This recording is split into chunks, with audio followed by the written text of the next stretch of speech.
आज के टाइम में जिस तरह लोगों का लाइफस्टाइल हो गया है, उसके कारण जेनेटिक डिजीजेस होने का खतरा भी बढ़ता जा रहा है। इसी प्रोसेस में ये पता लगाया जाता है कि कहीं इसमें किसी तरह की कोई एबनॉर्मेलिटी या जेनेटिक डिजीज होने का कोई खतरा तो नहीं। निप्ट टेस्ट क्या होता है? प्रेगनेंसी में निप्ट टेस्ट करवाना क्यों जरूरी होता है?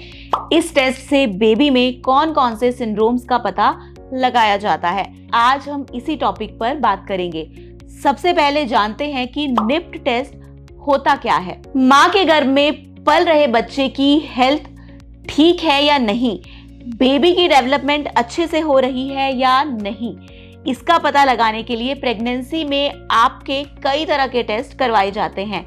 उन्हीं टेस्ट में से एक इम्पॉर्टेंट टेस्ट होता है निप्ट टेस्ट। निप्ट टेस्ट का मतलब होता है नॉन इन्वेजिव प्रीनेटल टेस्ट। आज के टाइम में जिस तरह लोगों का लाइफस्टाइल हो गया है, उसके कारण जेनेटिक डिजीजेस होने का खतरा भी बढ़ता जा रहा है। ये जेनेटिक डिजीजेस बच्चों को उनके पेरेंट्स से मिलता है। कुछ डिजीजेस तो ऐसे भी होते हैं जो पूरी उम्र ठीक नहीं हो सकते, उसके साथ ही बच्चे को पूरी लाइफ गुजारनी पड़ती है। इन्हीं जेनेटिक डिसऑर्डर्स का पता लगाने के लिए निप्ट टेस्ट किया जाता है। जब कोई महिला कंसीव करती है तो कंसीव करने के कुछ वीक्स के बाद निप्ट टेस्ट किया जाता है, जिससे ये पता लगाया जाता है कि होने वाले बच्चे में कोई जेनेटिक डिजीज होने का रिस्क तो नहीं है। जेनेटिक डिजीज होने की पॉसिबिलिटी कितनी है? प्रेगनेंसी के कुछ ही हफ्तों के बाद बच्चे का डीएनए माँ के ब्लड स्ट्रीम में मिल जाता है, इसीलिए इस टेस्ट की जांच बहुत आसान होती है। इस टेस्ट में माँ के खून से डीएनए का सैंपल लिया जाता है और उसमें मौजूद जेनेटिक फॉर्मेशन को मेजर किया जाता है। इसी प्रोसेस में ये पता लगाया जाता है कि कहीं इसमें किसी तरह की कोई एबनॉर्मेलिटी या जेनेटिक डिजीज होने का कोई खतरा तो नहीं है। आखिर किन महिलाओं में निप्ट टेस्ट करवाने की सबसे ज्यादा जरूरत होती है? देखिए, वैसे तो कोई भी प्रेग्नेंट महिला इस टेस्ट को करवा सकती है।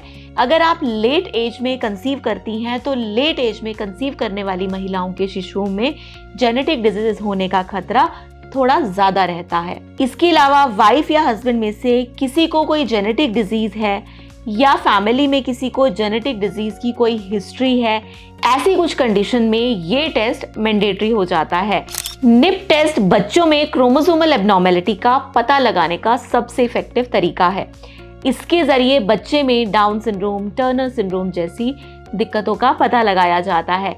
इससे ये पता लगाया जाता है कि बच्चे में जेनेटिक डिजीज होने की पॉसिबिलिटी है या नहीं है। लेकिन अगर डॉक्टर की इस टेस्ट से एक्यूरेट रिजल्ट नहीं मिलता है तो डॉक्टर एमनियोसेंटेसिस टेस्ट करवाने के लिए भी सलाह दे सकते हैं, ताकि और ज्यादा एक्यूरेट इंफॉर्मेशन मिल सके। निप्ट टेस्ट का रिजल्ट आमतौर पर 2 से 3 हफ्तों के अंदर आ जाता है।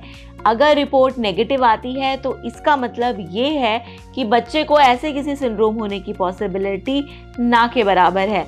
अगर रिजल्ट पॉजिटिव आता है तो मतलब है बच्चे को ऐसे सिंड्रोम होने का रिस्क है। ज्यादा जानकारी के लिए आप स्क्रीन पर दिए गए नंबर्स पर कॉल कर सकती हैं और हमारे डॉक्टर से बात भी कर सकती हैं। प्रेगनेंसी से रिलेटेड ऐसे और वीडियोस के लिए चैनल को सब्सक्राइब कर लें और मिलते हैं नेक्स्ट वीडियो में। अगर आप भी हैं इनफर्टिलिटी से परेशान तो जल्द ही अपने नजदीकी शुद्धि क्लिनिक्स या हिम्स हॉस्पिटल में संपर्क करें।